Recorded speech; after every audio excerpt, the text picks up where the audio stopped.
अस्सलाम वालेकुम class. I hope कि आप सब ठीक होंगे और दुआ कर रहे होंगे कि जल्द हालात बेहतर हों और दोबारा से कॉलेज खुलें। तो बच्चों, हमने 3 चैप्टर्स कॉलेज में पढ़ लिए थे। 4 चैप्टर्स के जो पहले टॉपिक्स हैं वो यूट्यूब पे ऑलरेडी मौजूद हैं। आज जो हमारा टॉपिक है दैट इज़ साइटोस्केलेटन। साइटोस्केलेटन, अब इस नाम पे गौर करें। साइटो मीन है सेल और स्केलेटन निकला है एक फ्रेमवर्क से, स्पोर्टिव फ्रेमवर्क। तो एक ऐसा फ्रेमवर्क, एक ऐसा स्ट्रक्चर जो सेल को मजबूती दे, वो क्या होगा? साइटोस्केलेटन होगा। तो साइटोस्केलेटन किस में मौजूद है? सेल के अंदर साइटोसोल में, यानी इस प्लाज्मा मेम्ब्रेन के अंदर जो साइटोप्लाज्म है उसका जो फ्लूइड मास है साइटोसोल, उसमें क्या मौजूद है? साइटोस्केलेटन।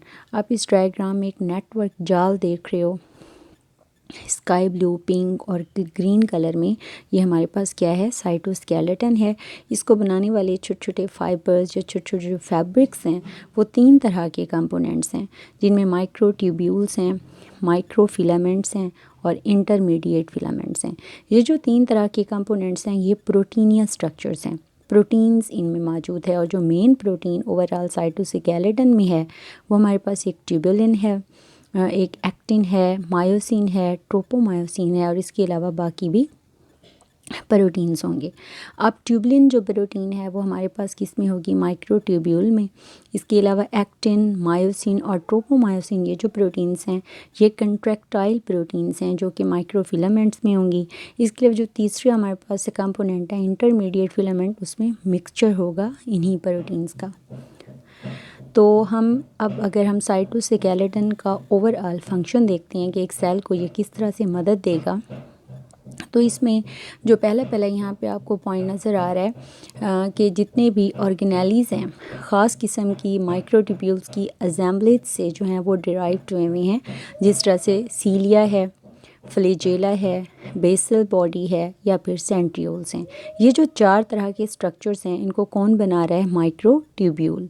इसके अलावा जब एक सेल 2 सेल में डिवाइड हो रहा होता है, यानी सेल डिवीजन का प्रोसेस होता है माइटोसिस या मियोसिस में, उसमें आप एक स्पिंडल का वर्ड पढ़ते हो, स्पिंडल फाइबर। यानी माइटोटिक अपरेटस बनते वक्त स्पिंडल्स बन रहे होते हैं और जब माइटोसिस कंप्लीट हो जाती है तो वो डिसअसेंबल्स हो रहे होते हैं। तो वो स्पिंडल फाइबर्स भी किस स्ट्रक्चर के बने हुए हैं? माइक्रोट्यूब्यूल्स के। इसके अलावा ये सीलिया, फ्लैजेला, बेसल बॉडी और सेंट्रियोल्स, ये भी किससे बने हुए हैं? माइक्रोट्यूब्यूल से। ये तो हो गया पहला फंक्शन। दूसरा फंक्शन हम माइक्रोफिलामेंट्स के हवाले से देखते हैं कि ये साइक्लोसिस और अमीबॉइड मूवमेंट में अपना रोल प्ले करते हैं। पहले तो इन 2 मूवमेंट्स को आप गौर से देखो। साइक्लोसिस क्या है? सेल के अंदर जो भी मटेरियल है वो सर्कल फॉर्म में पूरे सेल के अंदर जो है वो मूव करता है, सर्कुलर फॉर्म में। ये हो गई साइक्लोसिस। एक होती है अमीबॉइड मूवमेंट, यानी जिस तरफ सेल का एंडोप्लाज्म मूव करेगा तमाम ऑर्गेनेलीज उसी फ़्लो के साथ, उसी बल्क फ़्लो के साथ उस डायरेक्शन में मूव करेंगे। ये अमीबॉइड मूवमेंट है।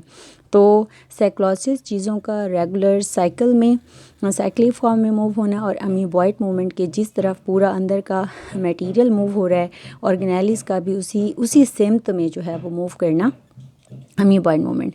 ये दोनों मूवमेंट्स मटेरियल्स की कौन करा रहे हैं? माइक्रोफिलामेंट्स। अब जो तीसरी टाइप है इंटरमीडिएट फिलामेंट्स, इनका भी बड़ा अहम रोल है। पहली बात, ये सेल का सेल की शेप मेंटेन करते हैं। ये हमारे पास सेल की शेप मेंटेन करते हैं, सेल को प्रॉपर शेप देते हैं।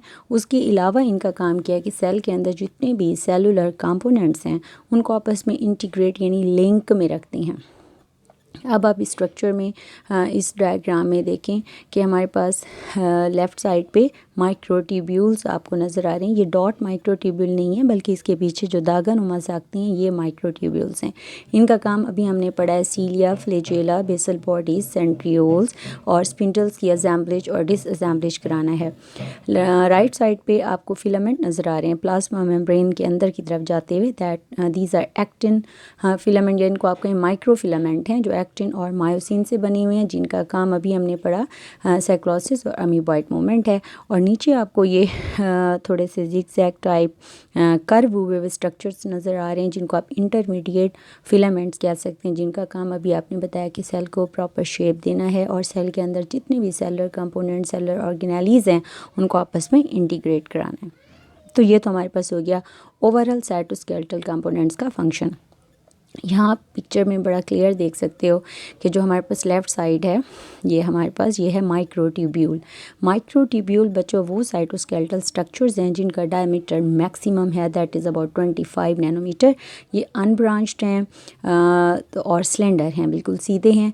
और इसमें कौन सी प्रोटीन है माइक्रोट्यूब्यूल में? ट्यूबुलिन प्रोटीन है। क्या है ये? Tubulin protein. अब इसमें आपको ये जो लाइट ग्रीन और डार्क ग्रीन कलर्स के स्ट्रक्चर्स नज़र आ रही हैं ये प्रोटीन एज पार्ट हैं, छोटी छोटी प्रोटीन्स हैं मिलकर जो एक पूरा सिलेंडर स्ट्रक्चर बना रही हैं। 25 नैनोमीटर इनका डायमीटर है।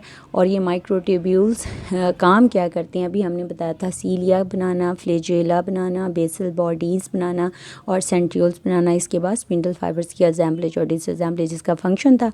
सेंटर में आपको ये जो रेड कलर की नज़र आ रही है ये हमारे पास है माइक्रोफिलामेंट, यानी इनका डायमीटर सबसे कम होगा that is about 6 to 7 nanometre. और ये कंट्रैक्टाइल प्रोटीन्स पर मुश्तमिल होंगे। जिनमें एक्टिन प्रोटीन है तो वो एक्टिन फिलामेंट होंगे, जिनमें मायोसिन प्रोटीन है तो ये मायोसिन फिलामेंट होंगे। और ये दोनों नाम आपने सेकेंड ईयर में पढ़ना है कि मसल्स के अंदर ये दोनों प्रोटीन्स और ये दोनों फिलामेंट्स मौजूद हैं। अभी सेल के अंदर हर सेल के अंदर in the form of microfilaments मौजूद होंगे। उसके अलावा ये आपको थर्ड इसकी टाइप नज़र आ रही है that is intermediate filament. Intermediate हम इसलिए कह रही हैं because its diameter is between microtubule and microfilaments. Diameter 25 और 7 के सेंटर में हमारे पास है 8 to 12 नैनोमीटर डायमीटर। और ये हमारे पास क्या है इंटरमीडिएट फिलामेंट्स हैं जो कि सेल को प्रॉपर क्या दे रही हैं? शेप दे रहे हैं और मुख्तलिफ ऑर्गेनेल्स को आपस में लिंक कर रहे हैं। तो यहाँ पे बच्चों इस स्लाइड में आप बाकायदा तीनों को सेपरेटली देख सकते हो। ऊपर हमारे पास क्या है माइक्रोट्यूब्यूल्स जो सबसे ये होंगे माइक्रो फिलामेंट्स। ओके, स्क्रीन में आप देख रहे हो स्ट्रक्चर पहले माइक्रोफिलामेंट्स का है और लिखा हुआ दूसरे नंबर पे है माइक्रोफिलामेंट। सिलेंडर हैं, कंट्रैक्टाइल एक्टिन प्रोटीन पर मुश्तमिल हैं और प्लाज्मा मेम्ब्रेन की इनर साइड पे ये लिंक्ड होते हैं। और इंटरनल सेल मोशन यानी साइक्लोसिस और अमीबॉइड मूवमेंट में इनका रोल है। ये आपके पास नज़र आ रहे हैं। ओके, दूसरा यहाँ पे पिक्चर में दूसरे नंबर पे माइक्रोट्यूब्यूल है और यहाँ हम ऊपर देख रहे हैं माइक्रोट्यूब्यूल के हैं, लॉन्ग हैं, सिलेंडर हैं, ट्यूबुलिन प्रोटीन पर मुश्तमिल हैं और इनका काम स्पिंडल स्ट्रक्चर को असेंबलेज डिसअसेंबलेज करना है। किसके दौरान? माइटोसिस के दौरान।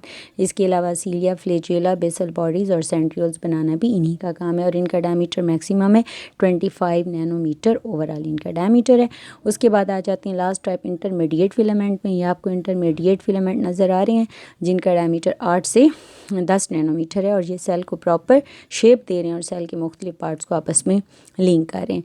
तो इस पिक्चर में भी आप दोबारा देख सकते हो इसकी टॉप पे जो हमारे पास स्ट्रक्चर है that is of intermediate filament that is of red colour. और यहाँ पे ग्रीन आपको माइक्रोफिलामेंट्स नज़र आ रहे हैं और सेंटर में आपको माइक्रोट्यूब्यूल्स नज़र आ रहे हैं। तो स्टूडेंट ये हमारे पास थे साइटोस्केलेटल स्ट्रक्चर। उम्मीद है ये छोटा सा टॉपिक आपको समझ आया होगा। अल्लाह हाफिज़।